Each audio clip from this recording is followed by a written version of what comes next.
Kahit nga pala umuulan ay pumunta kami sa palengke para mamili at kumain ng mga street foods na pagkain. Dito nga lang pala yung matatagpuan sa harap ng Robinson Pulilan. Marami na nga pala kayong pagpipilian at namumura pa ng mga tinda nila, panigurado mabubusog kayo. Hello everyone, for today's vlog nga pala ay pumunta kami sa bukid para mamasyal at maligo sa tubig baha. Kinuha na nga rin pala namin yung binibigay ng boyfriend ni ate ng mga isda at yung mga itlog ng itik. Hindi na nga pala kami bumibili ng mga isda at ng mga itlog ng itik dahil may nagbibigay na sa amin. Mapapasana all ka na lang talaga. Gusto nga pala namin maligo sa Rumaragas ang tubig kaso hindi pwede. Baka kasi tangayin pa ako at mapunta pa ako sa maling tao. Apakapayapa nga palang pagmasay yung mga tanawin dito. At nakaka-relax pa dahil sa mga tunog ng mga nag-aagos ang tubig at mga naguhunihang mga ibon. At higit sa lahat, wala kang malalanghap na mga usok na nanggagaling sa mga tambutso ng mga sasakyan. Panigurado matatanggal ang stress mo sa buhay kapag lagi-lagi ka pumupunta dito.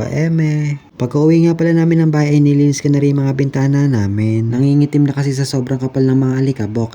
Sakto naman pag-ayari ko maglinis ng bintana ay nag-aya yung tita ko sa Robinson. Kaya sumama na rin kami nila mama para mamili ng ibang pangangailangan namin sa bahay. Malabo na kasi kami mabigyan ng relief kahit nabaha naman yung bahay namin, kaya napilitan na lang kami mag-grocery. Salamat nga rin pala kay ate sa binigay niyang pang grocery sa amin. Pagkatapos nga pala namin mamalengke ay kumain lang kami sa palengke ng tuhog-tuhog. Marami na nga pala kayong pagpipilian dito, basta ihanda nyo label sa inyo.